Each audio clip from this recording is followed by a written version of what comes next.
When my son called me at 11 o'clock at night and said, "Mom, I know you bought that $3 million penthouse for my wife and me, but she asked that you not come to Noah's birthday party, so please don't show up," I simply replied, "Okay, son." I hung up the phone, looked at the walls of my small 2-bedroom apartment in Philadelphia, and thought, it is over. In that moment, something inside me died, but at the same time, something much stronger was born, and what I did next shocked everyone, including myself. But before I continue, make sure you are already subscribed to the channel and write in the comments where you are watching this video from. We love knowing how far our stories are reaching. My name is Eleanor. I am 64 years old, and I worked my entire life as an accountant for mid-sized companies. I was never rich, but I was always a woman of numbers, of spreadsheets, of control. I learned from a very young age that every penny counts, that money does not grow on trees, and that if you want something in life, you have to sweat for it. I raised my son, Liam, alone after my husband died when the boy was just 7 years old. Aggressive cancer. 3 months from diagnosis to the end. I remember to this day holding Liam's hand at the funeral, feeling those small, sweaty hands in mine, while he asked me in a low voice, "Mom, is Dad coming back?" I didn't cry in front of him. I couldn't. I was all he had now, and I needed to be strong enough for both of us. The years that followed were hard. I worked from 8 to 6 at the firm and then took on more freelance work at night, doing tax returns for acquaintances, closing balance sheets for small business owners. Liam stayed with my mother until I got home, always late, always exhausted, but I never complained. Every extra hour worked was an investment in my son's future. I saved ferociously. Clothes? I bought them at the discount rack at TJ Maxx or waited for clearance sales. Vacations? We never took them. Restaurants? Only on birthdays and with luck. Every spare dollar went straight into the savings account. I had a goal: to ensure that Liam had everything I didn't have: education, opportunities, a better life. And I achieved it. I paid for private school, tutoring, and a top-tier SAT prep course. Liam got into the University of Michigan to study engineering. I wept with pride on enrollment day. Finally, I thought, every sacrifice was worth it. My son would be someone in life. It was at the university where he met Victoria. She was from an upper-middle-class family, the kind that always had it easy. Her father was a businessman. Her mother never needed to work. Victoria studied architecture and was beautiful in that way that demands attention. Tall, thin, straight blonde hair down to her waist, always dressed in designer clothes. When Liam introduced her to me, I felt a knot in my chest. It wasn't jealousy, it was intuition. Something told me that girl would bring trouble, but I kept quiet. After all, Liam was happy. He smiled in a way I hadn't seen in years, since before his father's death. How could I take that away from him? They dated all through college. I tried to socialize, to be kind, to be part of their lives.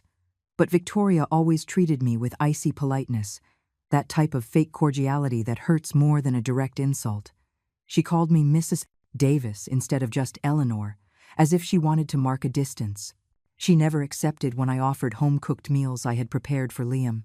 "Oh, thanks, Miss Davis, but I'm watching my figure." Always with that forced smile.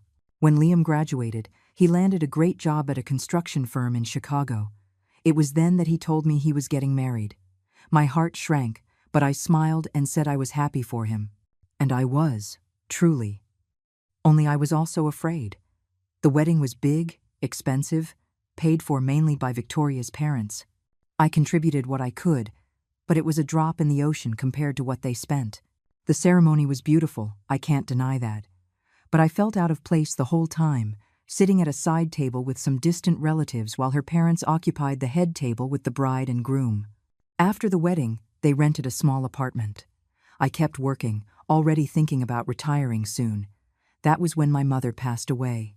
She had an old house in a suburb of New York, simple, but in an area that had appreciated significantly over the years. When we sold it, I discovered I had inherited a considerable sum, almost $800,000. For the first time in my life, I had money, real money. I sat down with my bank manager, made conservative investments, and saw that amount grow. Little by little, with interest and market corrections, in 3 years, that value had nearly doubled. I lived on my pension and Social Security, which was modest but sufficient, and let the money compound. Liam and Victoria came to visit me occasionally, always in a rush, always in a hurry. Victoria was pregnant. When Noah was born, I felt my heart explode with love. My first grandson, that baby with rosy cheeks and huge eyes. I wanted to be present, to help, to be part of his life. But Victoria always had an excuse. "Oh, Miss Davis, thanks for offering to watch Noah, but I already hired a nanny." "Miss Davis, how nice of you to bring that gift, but he already has so many toys." "Miss Davis, better not come today. The baby is fussy." I swallowed the pain and waited, hoped that things would improve, that with time she would accept me. But it only got worse. 2 years ago, during a dinner at my house, Victoria commented that she was looking for a bigger apartment. "This one we're renting is too small. I want a penthouse, you know. With a terrace, a grill, a nice view. Liam deserves it." Liam turned red. "Victoria, we don't have the money for that right now. But your salary is good, honey, and my parents can help." I saw the shame on my son's face, and something broke inside me. That night I barely slept. I lay there thinking about everything I had gone through, all the sacrifices, all the struggle, and I thought, if I die tomorrow, who will that money go to? To Liam. So why not use it now, when he needs it, when I can see his happiness? The next morning I called Liam and told him I wanted to do something for him. I said I had a sum saved up and wanted to buy an apartment for him and his family. Not just any apartment, a penthouse, like Victoria wanted. Liam was in shock. He tried to refuse. "Mom, this is too much. It's your money, your life savings. Son, I worked all my life for you. Let me do this. Let me be happy seeing you happy." After much conversation, he accepted. We spent months looking. Finally, we found an incredible penthouse in a luxury neighborhood in Chicago. 3,000 square feet, 4 suites, a terrace with a pool, a grill, a view of the park. The price, $3 million. I sold all my investments, literally everything. I was left a little tight, but I managed it. I put the apartment in Victoria's name, as Liam asked. "Mom, she always dreamed of this. It will make her so happy."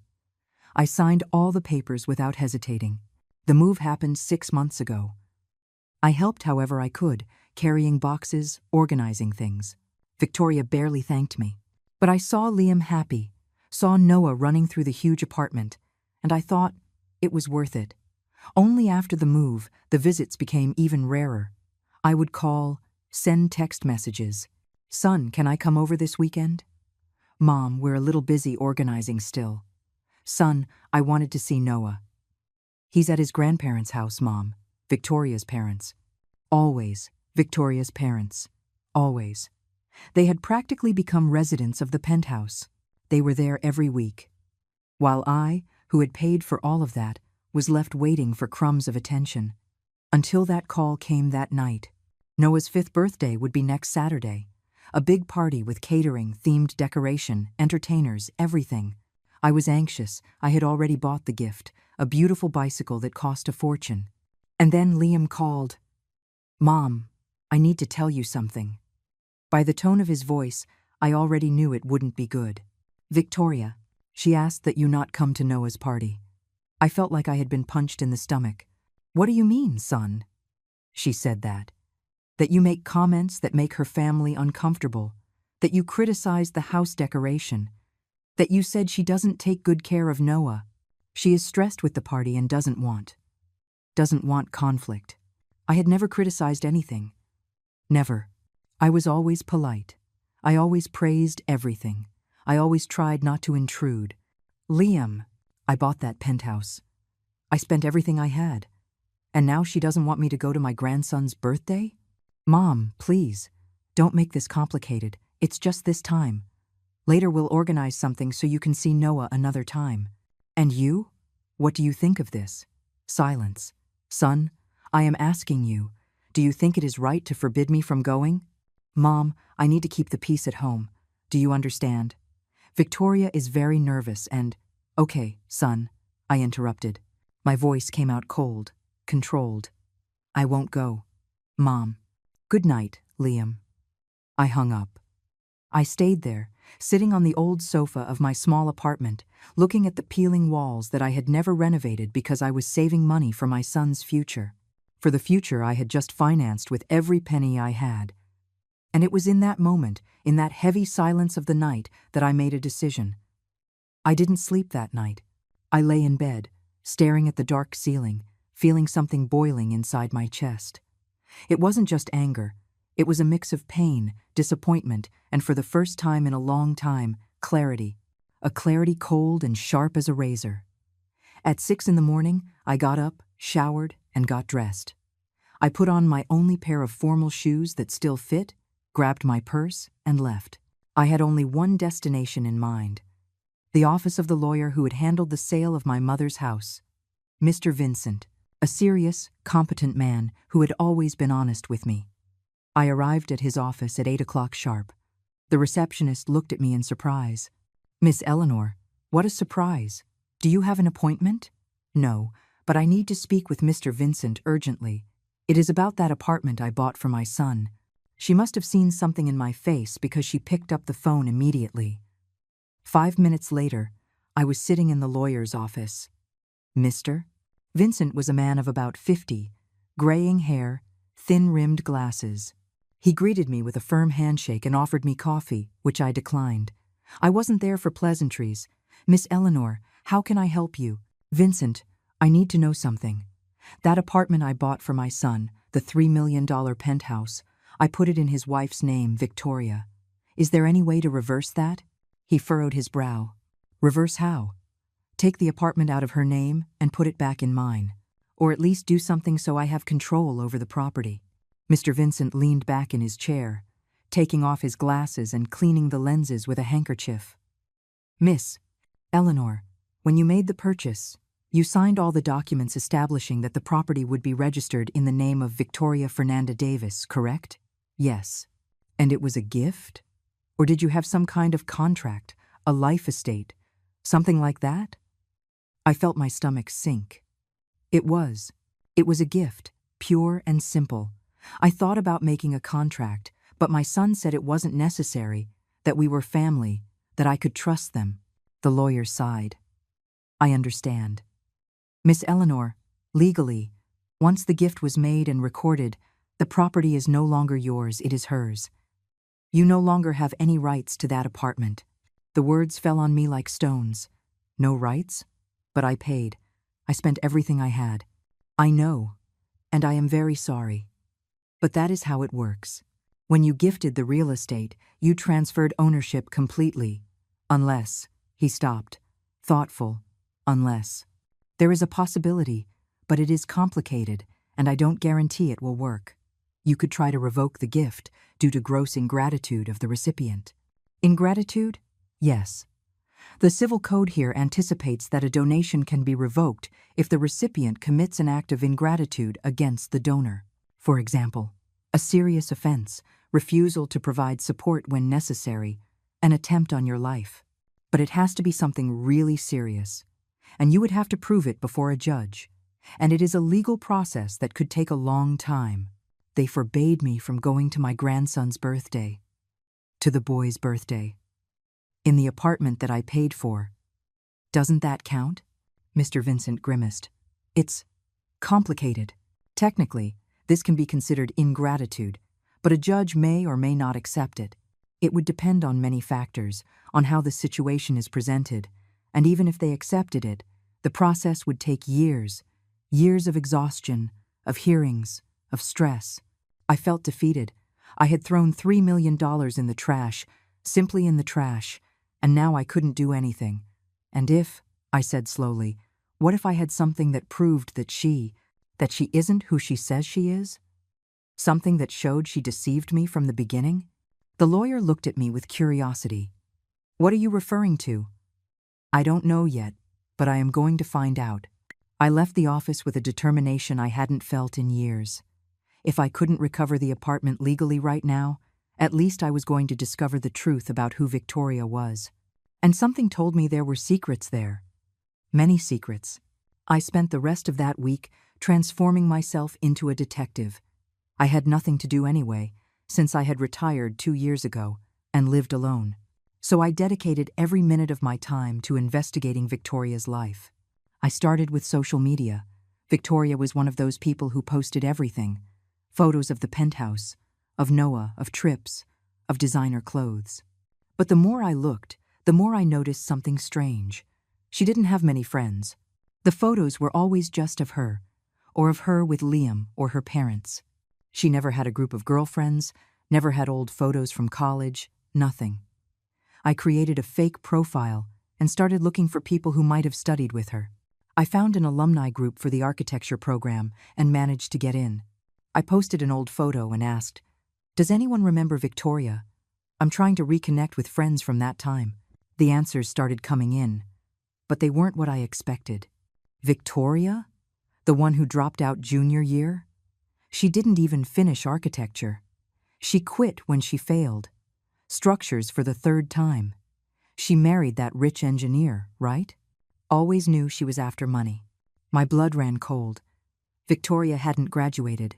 She had lied. Liam believed he had married an architect, but she had never finished her degree. I went deeper. I searched her name on court record websites and found them. 3 lawsuits. One for credit card debt in the amount of $45,000. Another for eviction due to unpaid rent. And a third, more recent, filed by a jewelry store for non-payment of an installment plan. Victoria was in debt. Deeply. I printed everything.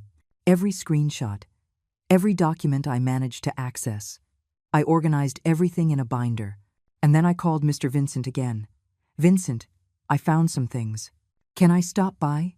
1 hour later, I was back in his office, spreading all the documents across the desk. Mr. Vincent looked through everything in silence. When he finished, he whistled low. "Miss Eleanor, this changes everything." "What do you mean?"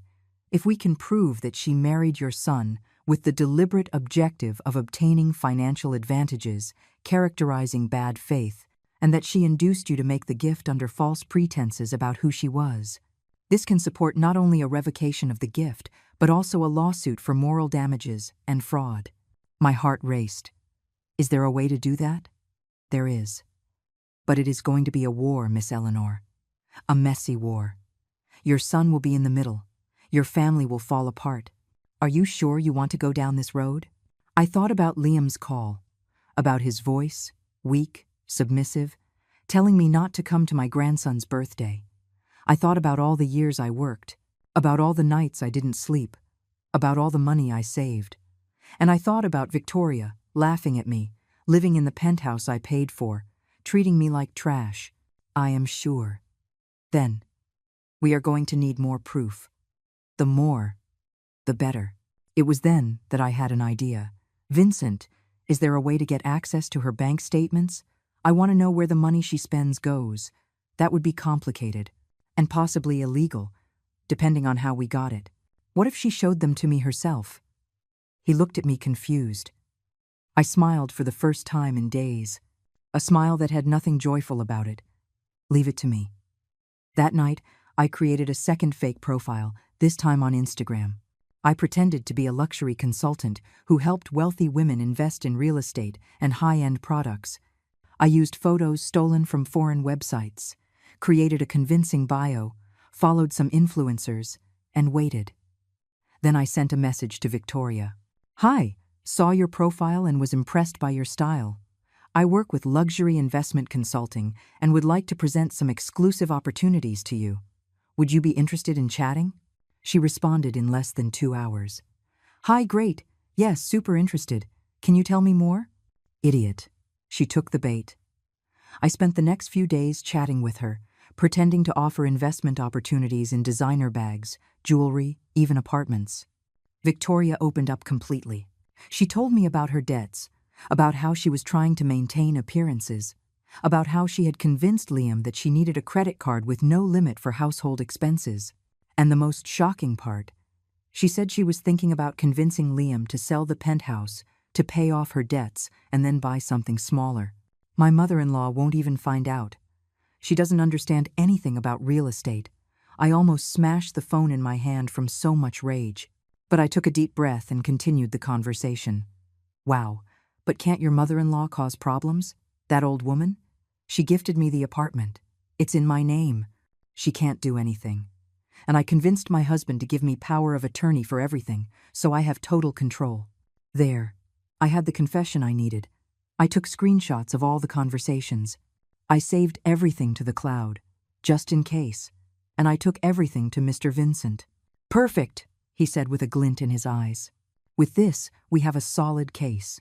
We can file a lawsuit for revocation of the gift due to bad faith and, additionally, sue for fraud and even conspiracy, depending on how the judge interprets it. How long will it take? If we are lucky and get a court order, we can block any attempt to sell the property in a matter of weeks. The full process might take 1 or 2 years, but at least she won't be able to do anything with the apartment in the meantime.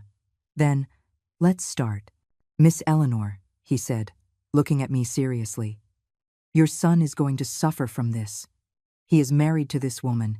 He has a child with her. When this explodes, his marriage might end. Are you prepared for that consequence? I thought about Liam, my baby, the boy I raised alone, whom I protected from everything, whom I loved more than my own life. But then I thought about the man he had become, a man who didn't have the courage to defend me, who chose the woman who manipulated him over the mother who sacrificed everything for him. Sometimes, I said slowly, we need to destroy a thing to save what remains. My son is blind. If he suffers now, at least he will see the truth. And maybe, just maybe, he can still be saved. Then, let's proceed. I signed all the necessary papers that same day. The lawsuit was filed with the court the following Monday.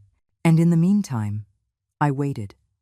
I waited for Saturday, the day of Noah's birthday, because I had a plan, and I was going to execute it perfectly. Saturday dawned clear and sunny. I woke up early, drank coffee calmly, and got ready. I put on my best dress, not that I had many. I applied light makeup and did my hair. I looked in the mirror and saw a 64-year-old woman, tired but determined. A woman who was no longer going to lower her head. I grabbed the gift I had bought for Noah, that beautiful bicycle that cost a fortune. I put it in the trunk of my old car, a sedan that was over 15 years old but still ran well, and drove to the penthouse in Chicago. I arrived around 3 in the afternoon, the time I knew the party would be at its peak. I parked on the street in front of the building and stayed there for a few minutes, just observing. The building was beautiful, modern, with 24-hour surveillance and security, all paid for by me. I took a deep breath and got out of the car. I grabbed the bike and walked to the front desk. The doorman looked at me with a polite but distant expression. Good afternoon.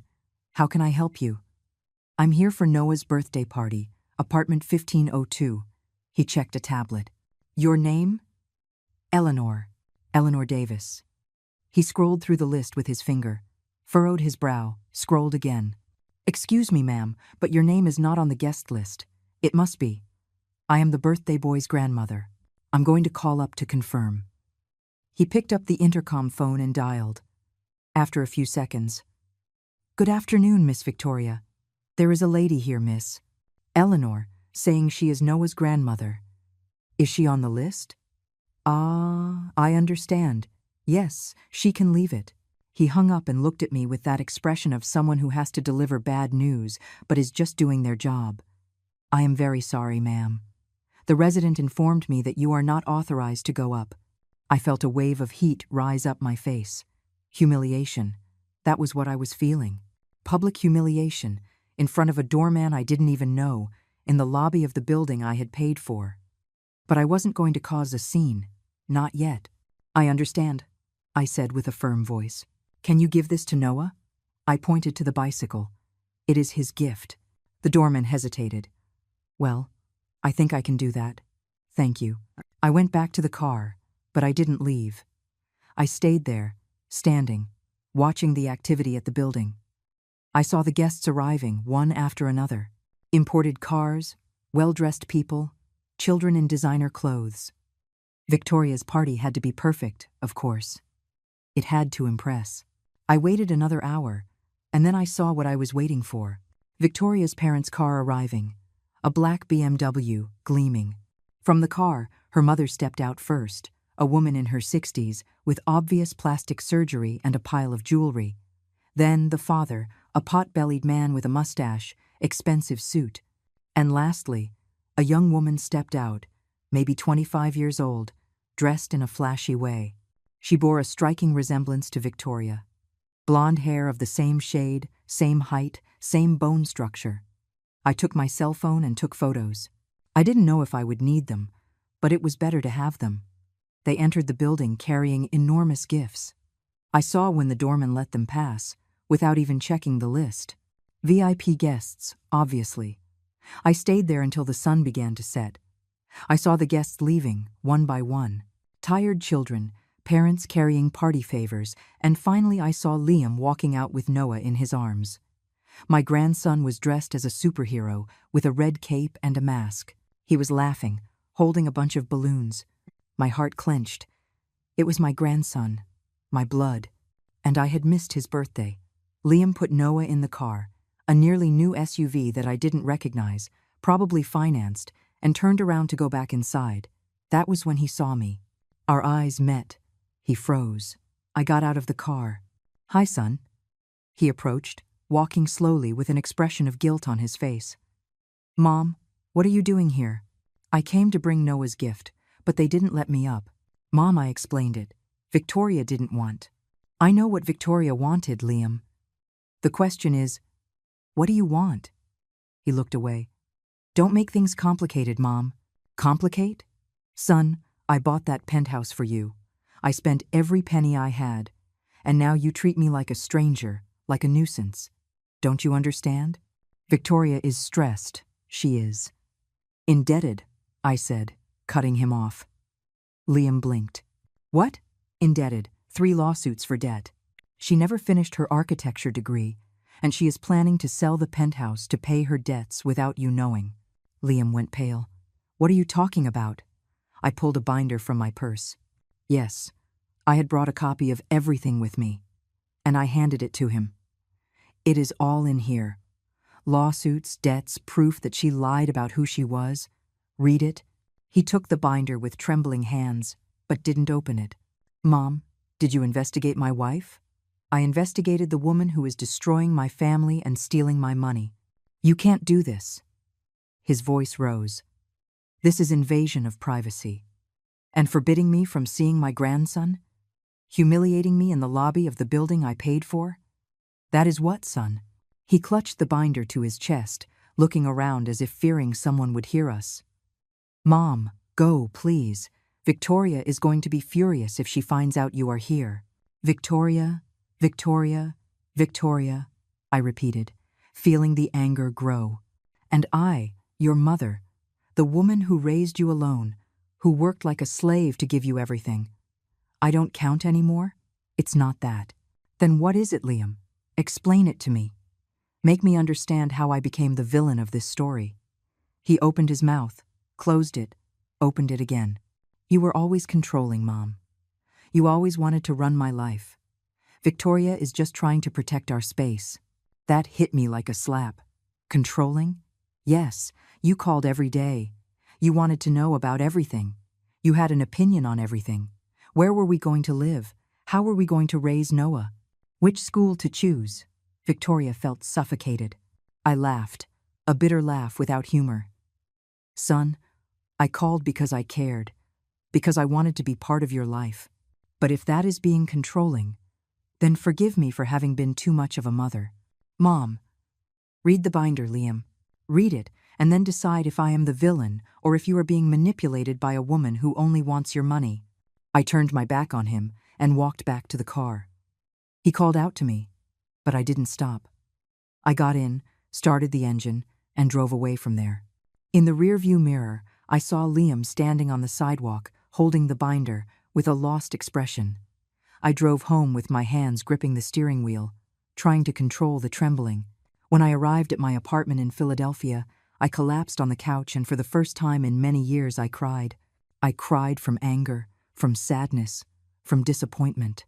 But after the tears dried, I got up, washed my face, and made tea. I sat at the kitchen table and opened my laptop. I had work to do. Mr. Vincent had given me the contact for a private investigator. Nothing illegal, he assured me. Just someone who could get public information more efficiently. I sent him an email explaining everything and asking him to deepen the investigation into Victoria, and now, her family too. Because something about that meeting of her parents with that girl had bothered me. There were too many details that didn't fit. The answer came 2 days later. The investigator, a man named Gabriel, had discovered interesting things. We scheduled a meeting at Mr. Vincent's office. Gabriel was a man of about 40, thin, discreet, the type who goes unnoticed anywhere. Perfect for his job. He put a folder on the table. It seemed my life was transforming into a sea of folders, and he began to speak. Miss Eleanor, I found some things about Victoria's family that you need to know. First, her father, Mr. Robert Peterson, is not the successful businessman he claims to be. His company went bankrupt 3 years ago. He tried to hide it by keeping up appearances, but he is in debt up to his neck. The house where they live is mortgaged. The cars are leased. I leaned forward. Go on. The mother, Miss Catherine, also has debts, credit cards, personal loans. And here it gets interesting. In the last 6 months, there were several transfers from Victoria and Liam's joint account to her parents' accounts, high amounts. We are talking about $10,000, $15,000 at a time. I felt my blood boil. Liam doesn't know about this. Probably not. The transfers were always made in the morning, a time when he was working. And the girl? The one who was with them at the birthday? Gabriel smiled in a strange way. That is the best part. That girl is Samantha Peterson, Victoria's sister, and she has an interesting record. Jail for fraud 4 years ago. She ran scams on older men, feigned relationships, borrowed money, and disappeared. My God, there is more, Gabriel continued. I managed to access her old social media. I found posts from 5 years ago where she and Victoria joked about landing rich husbands and living the good life without working. There are even photos of the two of them at a seminar. Seminar on what? How to attract wealthy men. The silence in the room was absolute. Mr. Vincent was pale. I don't even know how to describe what I was feeling. It was as if the floor had vanished beneath my feet. They planned this, I said slowly. From the beginning, Victoria targeted Liam on purpose. It seems so. And there is one more thing.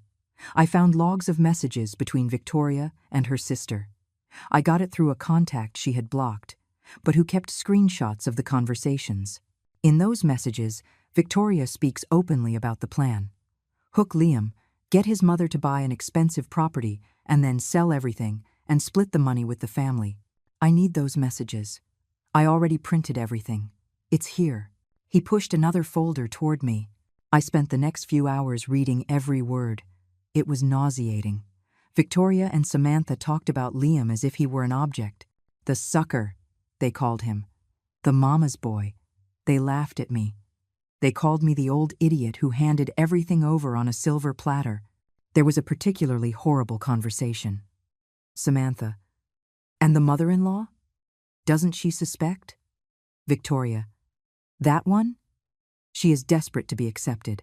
She does everything I ask, just so I let her see the grandson. It's pathetic. Samantha. Ha ha ha, genius. How long until you sell the apartment? Victoria. About 6 months more. I need to consolidate the full power of attorney and get Liam to sign some papers without reading. He signs everything I put in front of him. Samantha. How much will each of us get? Victoria. About $1 million each. Mom and Dad too. Leaves about $1 million for me. Samantha. And the sucker is left with what? Victoria. With his debts? Ha ha ha. Then I file for divorce, get alimony, and still keep part of what he earns. Perfect. I closed the folder. My hands were shaking so much I could barely hold it. Is this enough? I asked Mr. Vincent. He was reading another copy of the messages, with a serious expression. This is not only enough to revoke the gift, Miss Eleanor. This is enough for a criminal case, fraud, conspiracy. This woman and her family can go to prison. Then, let's do it. Are you sure, ma'am? Because once we start, there is no turning back. Your son will find out everything. He will find out he was deceived from the beginning, that his marriage was a sham. This is going to destroy him. I thought about Liam, about the sweet boy he was, about the weak man he had become. He needs to know the truth. It hurts, but it is the only way for him to free himself from this situation. And Noah? That hit me like a stab wound. Noah, my 5-year-old grandson, innocent in all this. Noah will stay with his father, I said firmly. When all this comes to light, Liam will have custody. No judge will let a criminal keep the child. Okay, I will file everything tomorrow, Miss. Eleanor, you are a very brave woman. I am not brave, Vincent. I am just tired of being taken for an idiot. I left the office with the folders under my arm, but before going home, I made a stop at Liam and Victoria's house, at the penthouse I had paid for. This time I didn't even try to go up. I stood outside and sent a text to Liam. Son, I know you are mad at me, but you need to see something. Come down. It is urgent. It took 20 minutes, but he came down. He came with an irritated, tired expression. Mom, what do you want now? Victoria is furious because you showed up the other day. Victoria is furious because her plan is falling apart. I handed him a new folder. Read this. They are conversations between your wife and her sister. Conversations about you, about me, about the plan they had from the start. He took the folder, but didn't open it. Mom, stop. Stop this obsession. Liam, for the love of God, open this and read. If after reading you still think I am wrong, I will leave and never bother you again. I promise. Something in my tone must have affected him, because he opened the folder. He began to read. I saw his face change. Irritation giving way to confusion. Confusion giving way to shock. Shock giving way to pain. He read one page, then another. His hands started to shake. He went pale. At a certain moment he leaned against the car, as if his legs could no longer support the weight of his body. This can't be real, he whispered. It is real, son, all of it. I hired an investigator. It is all documented. There is proof, there are witnesses. He continued reading, turning the pages faster and faster, eyes wide. When he reached the conversations where Victoria called him a sucker and talked about filing for divorce after keeping all the money, he dropped the folder on the ground. She never loved me, he said with a broken voice. It was all a lie, from the beginning. I am so sorry, son. He turned to me, and I saw tears rolling down his face. How was I so stupid? How did I not realize? Because you are a good person. Because you believe in the best in people. That isn't being stupid, son. That is being human. I chose her over you, he sobbed. I let her humiliate you, keep you away from Noah, and the whole time she was laughing at me behind my back. I opened my arms and he came, throwing himself into my hug like when he was a boy. Tall, strong, but in that moment as broken as a frightened child. I held my son and let him cry. Everything is going to be okay, I whispered. I am going to fix this. Liam stayed hugged to me for several minutes, sobbing like a child. I stroked his hair, the way I used to when he was little and had nightmares. My heart was broken, but at the same time there was a strange sensation of relief. Finally, my son was seeing the truth. When he finally calmed down, he pulled away and wiped his face with his hands. What do I do now, Mom? Now you are going to go up, act like nothing happened, and tomorrow morning you are going to take Noah and leave that house. But I have nowhere to go. Everything is in her name, even the car. You come to my house in Philadelphia. It is small, but there is room for both of you. Mom? No argument, Liam, and there is more. On Monday we are filing a lawsuit. We are going to reverse the gift of the apartment, sue Victoria for fraud, and you are going to ask for divorce and full custody of Noah. He swallowed hard. She is going to fight. Let her fight. With the evidence we have, no judge will give her the time of day. And Noah? How do I explain to a 5-year-old that his mother is a con artist? You don't need to explain now. He is little. In time, when he is older, you will find the right words. For now, you just tell him that Daddy and Mommy are going to live apart, but that you both still love him. Liam nodded, but I saw the fear in his eyes. Mom, she has power of attorney for everything. She can empty the accounts, sell the apartment. She can't. I already asked Mr. Vincent to file for an injunction. Tomorrow morning, all accounts will be frozen and the apartment will have a court order preventing any sale. She won't be able to move a muscle. You thought of everything. I had time to think, while I was being pushed away from my family. I couldn't avoid the touch of bitterness in my voice. Liam lowered his head. Mom, I'm sorry. For everything. You were right from the start, and I was too blind to see. It doesn't matter anymore, son. What matters is that you are seeing now, and we are going to fix this together. He hugged me again quickly. I love you, Mom. Sorry for being a bad son. You were never a bad son, just lost. But I found you. I held his face in my hands. Now go. Take Noah tomorrow morning and come to my house. And Victoria? Don't say anything to her yet. If she finds out you discovered it, she will try to do something desperate. Leave it to me. I watched him enter the building, shoulders slumped, defeated. But I knew that from there a stronger man would emerge. Sometimes we need to break to rebuild ourselves better. I returned home and spent the night awake organizing everything. I made a list of everything that needed to be done, all the documents I needed to separate, all the calls I needed to make. At 6 in the morning I was already up, drinking coffee and waiting for Liam to arrive. He appeared at 8:30, with Noah still in pajamas, sleepy, hugging a teddy bear.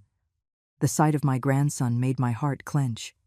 "Grandma," shouted Noah upon seeing me, breaking into a huge smile. "Hi, my love. What a nice surprise." I took him in my arms and covered him with kisses. "I missed you so much, my boy." "Grandma," Mommy said you were busy and couldn't come see me. I looked at Liam over Noah's head. He looked away, ashamed. Grandma was busy, yes, but now she isn't anymore. Now Grandma is going to be able to see you always for real, always. Noah squeezed the bear against his chest. Mommy is going to be mad. She won't, my love. Come. Grandma made pancakes. I spent the morning playing with Noah, trying to act as if everything was normal. Liam stayed in the guest room making calls. I heard him talking to his job, saying he was going to need a few days off.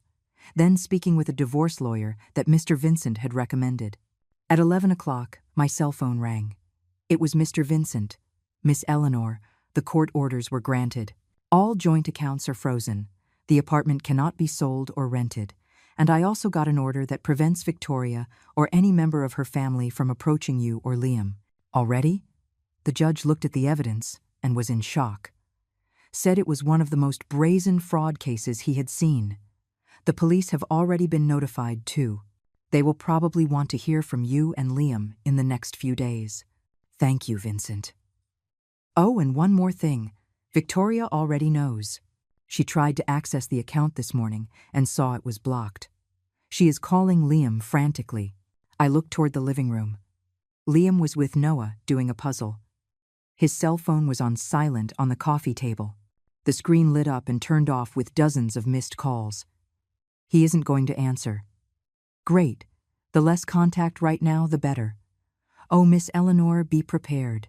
When she finds out where you are, she will probably come there. Let her come. I am ready. I didn't need to wait long. At 2 in the afternoon, the doorbell rang. Insistent, aggressive, it rang 3, 4, 5 times in a row. Liam jumped up, pale. It's her. I know it. Stay with Noah in the bedroom. Don't let him hear anything. Mom. Liam, trust me. He hesitated, but picked Noah up. Come on, champ. Let's watch cartoons in Grandma's room. I waited for them to disappear down the hall before opening the door. Victoria was on the other side, and the transformation was shocking.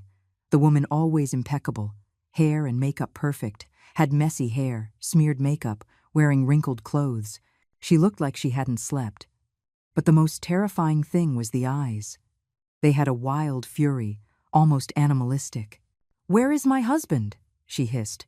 "Good morning to you too, Victoria. Don't get cute with me, you old witch. Where is Liam? I know he is here. Liam is where he wants to be, away from you." She took a step forward, trying to enter, but I blocked the way. For a 64-year-old lady, I still had strength. "Get out of the way. You are not keeping me out." He is my husband. I have a right to see him. You don't have a right to anything, Victoria. Or should I say, scammer? Her face went livid. What are you talking about? I know everything. About the debts, the lawsuits, the criminal sister, the plan you guys had from the beginning. Everything. She opened and closed her mouth a few times, like a fish out of water. You can't prove anything. Yes, I can. I have the conversations between you and your sister. I have documents, witnesses, recordings. I have everything, Victoria, and I already handed everything to the authorities. The color drained from her face completely. You wouldn't do that. I already did. The accounts are frozen, the apartment is locked down, and there is a restraining order preventing you from approaching me or Liam. By the way, by being here right now, you are violating that order. That is a lie. You are inventing everything because you can't stand that your son loves another woman more than you. Liam never loved you, Victoria. He loved the person he thought you were, the lie you built. But now he knows the truth. He read every message, every plan, every laugh you and your family had at his expense. She stood in silence for a moment. Then, suddenly, she started to cry. Dramatic tears, loud sobs. Please, Miss Eleanor, please. I know I made mistakes, but I love Liam, and I love Noah. Don't take them away from me. I am not taking anything from you. You are being removed from him by your own choices. I know, but he is my son. I love him. Even with everything I did, with all the horrible things I planned, I love that boy. How curious. In your conversations with your sister, you talked about abandoning him after the divorce, leaving him with Liam and leaving with the money. Doesn't look like much maternal love. She turned red. I was never going to do that. It was just talk. Talk that you had several times, with details, with planning. I was confused. I was desperate about the debts and you thought defrauding a family was the solution? She began to cry. Unlike the fake crying she had done at my apartment door weeks ago, this seemed genuine. Silent tears rolling down her face, shoulders shaking. I ruined everything. I know. I ruined my life. I ruined Liam's life. I ruined Noah's life. And I have no way to fix it. No, you don't. But I am asking, begging, when I get out of prison, if I get out, let me see my son, even if it's once a month, once a year. Just don't take him away from me completely. I looked at that woman who had caused so much suffering, who had lied, manipulated, stolen, and I felt empty, without anger, without pity, just empty. Victoria, you chose a path. You chose to use, manipulate, and destroy. And now you are paying the consequences. As for seeing Noah, that doesn't depend on me. It depends on the judge who will try your case and define the terms of your sentence. It depends on Liam, who has custody. And it depends, eventually, on Noah himself, when he is old enough to decide if he wants to have contact with you or not. Please. There is no please, Victoria. You made choices. Now live with them. I got up. The conversation was over for me. Miss Eleanor, wait. Victoria got up too. And the apartment? Are you really going to take it from me? It isn't taking it. It is recovering what was always mine, which you obtained through fraud. But if you keep the apartment, my family is going to be on the street. My parents lost everything. They have nowhere to go. They should have thought about that before spending stolen money. You are cruel, she hissed. I thought you were different, but you are as bad as you say I am. No, Victoria. I didn't spend years planning to destroy a family. I didn't lie. I didn't manipulate. I didn't steal. I merely defended myself and protected my son. There is a difference. I left the room without looking back. I heard her lawyer trying to calm her down while she cried loudly, dramatically. But it wasn't my problem anymore. 2 weeks later, the process of reversing the gift was concluded. The judge, after analyzing all the evidence, determined that the gift had been obtained through proven fraud and bad faith and therefore was void. The apartment returned to my name. I stood there, holding the new deed, with my name on it, and felt a huge weight lift off my shoulders. I had done it. I had recovered what was mine. And now? Asked Liam. What are you going to do with the apartment? I looked at my son, at the man he was becoming again, stronger, more aware, and I made a decision. I am going to sell it. What? I am going to sell the apartment. That place is contaminated with bad memories. I don't want anything else linked to Victoria or that whole story. But Mom, it's $3 million. I know. And with that money, I am going to do 3 things. First, I am going to buy a smaller but comfortable condo for myself here in Philadelphia. Second, I am going to put a portion in a trust fund for Noah's education, which he can only access when he is 18. Third, I am going to give a portion so you can start over. Not a fortune, but enough for you to rent a decent place for you and Noah, have an emergency fund, live with dignity. Mom, I can't accept. Liam, I am not asking for your opinion. This is what I am going to do. You are my son. Noah is my grandson, and I want to help you, but this time, the right way, without putting anything in anyone's name, without giving power of attorney, without blind trust, just helping you get back on your feet. He hugged me tight. Thanks, Mom, for everything, for not giving up on me. Never, son, never. The apartment was put up for sale and sold in 2 weeks. $3.2 million. It had appreciated a little. I divided the money exactly as I had planned. I bought a 3-bedroom condo for myself, in a middle-class neighborhood. Nothing ostentatious, but nice and safe. I put $1 million in an educational trust for Noah, totally protected and untouchable, until he turned 18. And I gave $1 million to Liam, who used part to rent a 2-bedroom apartment near mine, and save the rest for emergencies and for the future. For the first time in a long time, I felt at peace. Victoria's trial happened 6 months later. It was a media circus. The story of the scammer who deceived an entire family had become news, and reporters crowded the entrance of the courthouse. Liam and I went, but we stayed discreet, sitting in the back. We didn't want to be the center of attention. We just wanted to see justice done. Victoria entered in handcuffs, thin, with deep circles under her eyes. She looked at the audience and saw us. Our eyes met for a second. She opened her mouth as if she were going to say something, but looked away. The prosecutor presented all the evidence. The conversations, the transfers, the testimonies. It was devastating. Victoria's lawyer tried to argue that she had been influenced by her family, that she was a victim just as much as we were.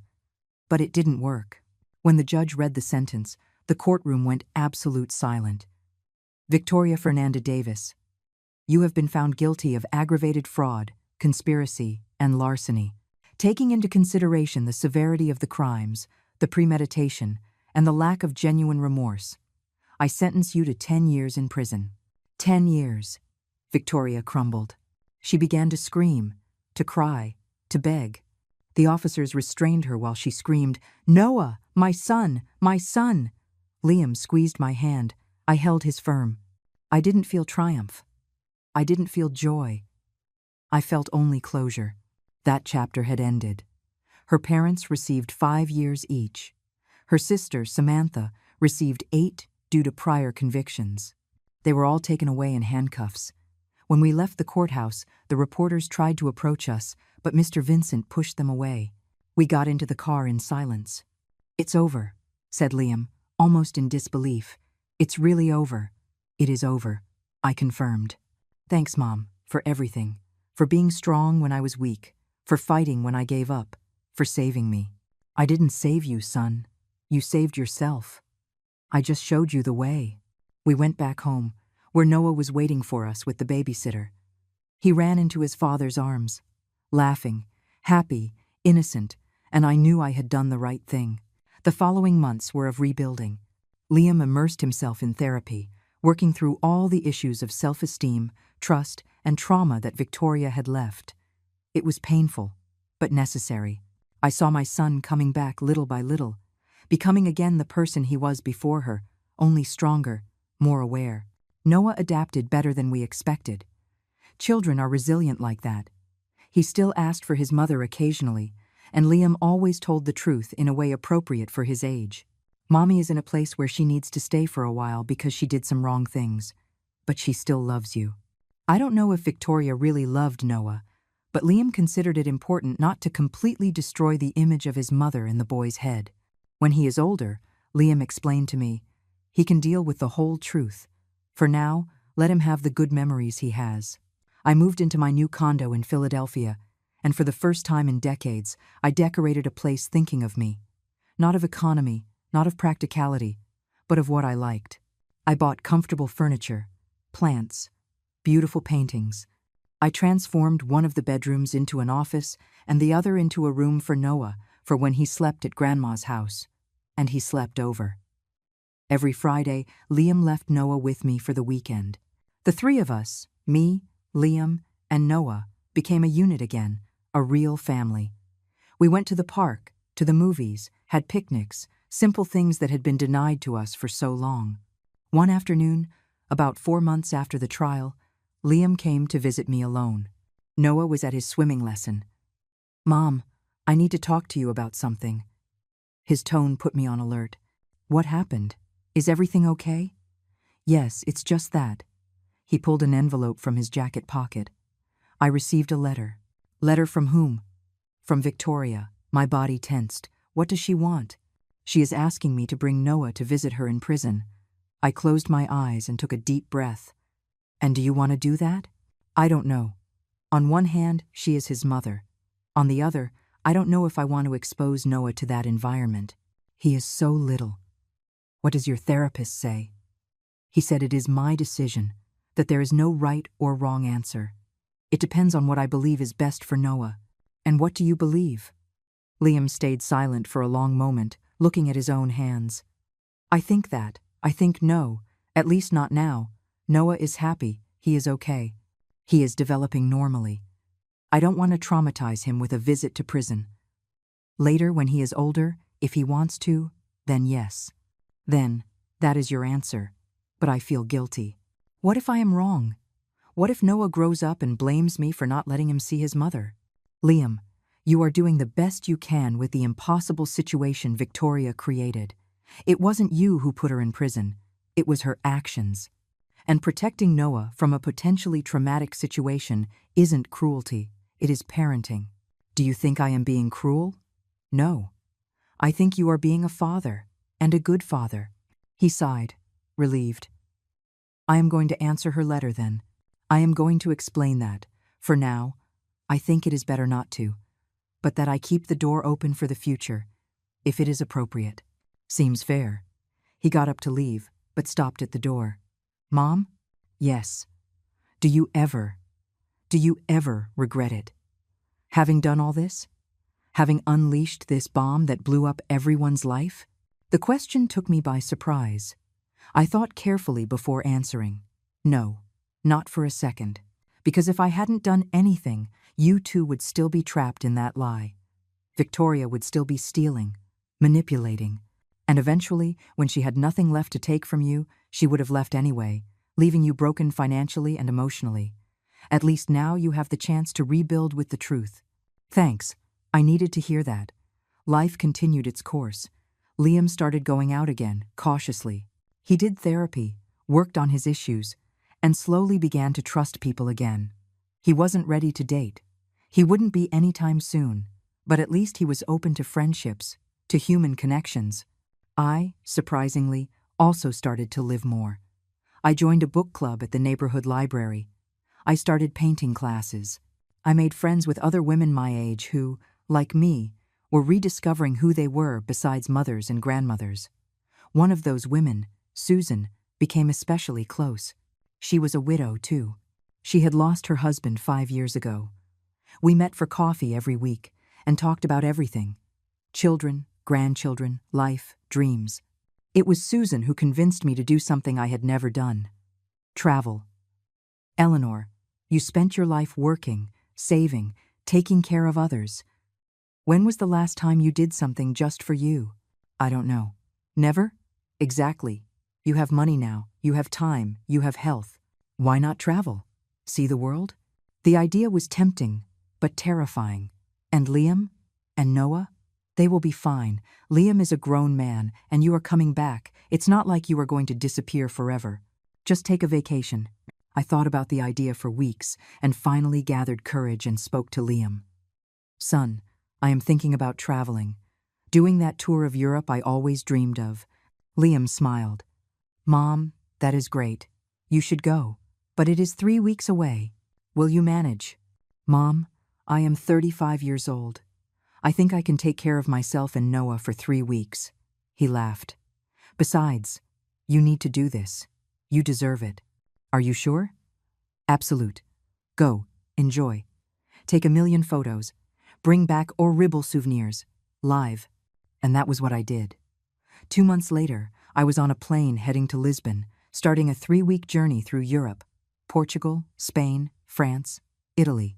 Places I had only seen in photos. It was transformative. For the first time in my life, I was doing something completely for myself. Not for Liam. Not for the family. Not out of obligation. For pure pleasure. I walked through the streets of Lisbon. I ate pastries in Belém. I watched the sunset in Barcelona. I visited the Louvre. I cried in the Sistine Chapel. Every day was a new discovery, not just of the places, but of myself. And I realized something.